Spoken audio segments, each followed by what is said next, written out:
За ер нь энэ арс ширний боловсруулах үйлдвэр дээр бүгдээрээ одоо ингээл яг сайд болонгууд нь ингээд олон юм асуугаад аж болдгүй юм билээ.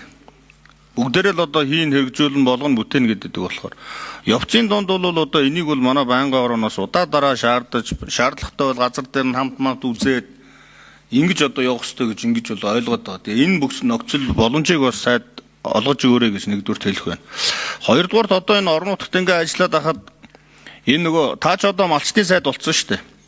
Малчтын гол яриад байгаа асуудал тэр нэг малчны тухай хуулийн нийгмийн даатгалын шимтгэлийн нөхөн төлөвлөх асуудал нэг хулигдсан юм байгаад байгаа шүү дээ манайхан.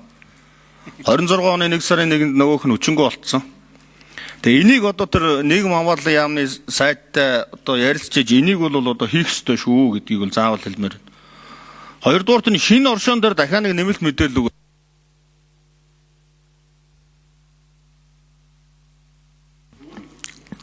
Сайд хариулъя 6 номер.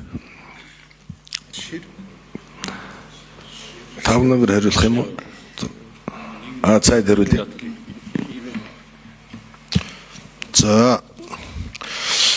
За Мөнхбат гишүүний асуултанд хариулъя. Мөнхбат гишүүн бас маш бодиттой асуудал ярьж байна. Одоо бид нэр арьс ширээ яг яах юм бэ гэдгийг малчидтай ил тод болгоод яг ямар үйлдвэр хязээ байгуулагдах юм, яг яах гэдэг юм бэ гэдгээ ил болгоё. Тийм учраас салбарын сайдын хувьд бол энэ дээр одоо маш анхаарлаа хандуулж ажиллана. Нөгөө талдаа бол Улаанбаатар хотын удирдлагуудтай энэ тал дээр бас ярилцсан.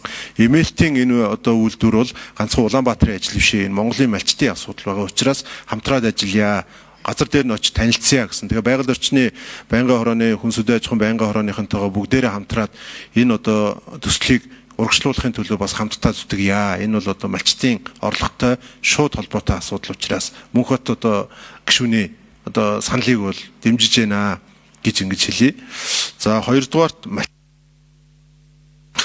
6 номер гүцээж хариулъя. Сайд. За малчны хуультай холбоотой хэрэгжилтэн дээр манай хөдөө аж ахуйн яам бас ингээд дүгнэлт юмнуудаа гаргасан. Энэ маш олон хуулиуд дээр малчныг ингэн тэгнэ гээд малчинд ийм дэмжлэг үзүүлнэ гээд ингээд хуулийн дээр заасан байгаа боловч амьдрал дээр хэрэгжихгүй байгаагийн бодит жишээ бол энэ нөгөө нийгмийн даатгалын шимтгэлтэй холбоотой асуудал байгаамаа. Тэгэхээр энэ дээр бол одоо бид нэр нийгмийн хамгаалал хөтөлбөрийн яам руу бол одоо энэ хэрэгжилтийн асуудал дээр ийм зүйлүүдээр анхаарах хэрэгтэй байна гэдэг ингээд саналаа бол хургуулнэ. За дээрээс нь малчны хууль дээр гарсан нөгөө нэг ипотекийн зээл, малчны хүүхдийг одоо ихтэй сургууль сургах гэдэргээд олон зүйлүүд, эрүүл мэнд гэдэг олон зүйлүүд байгаа боловч хэрэгжилтийн хувьд бол туйлын хангалттай байна. Жишээ нь одоо малчны хүүхдийг сургана гэхэд улсын хэмжээнд одоо 160 мянган малчин өрөх буюу 300 мянган малчин байхад 45 хүүхэд л сурж байгаа жишээ. Тэгээд тэр тавьж байгаа шаардлага эдний хэд өндөр тавиад эдэргээд ингээд хэрэгжихгүй юмнууд. Ипотекийн зээл олгоно гэж байгаа боловч яг малчин статусаар ипотек авсан хүн байхгүй л байгаа.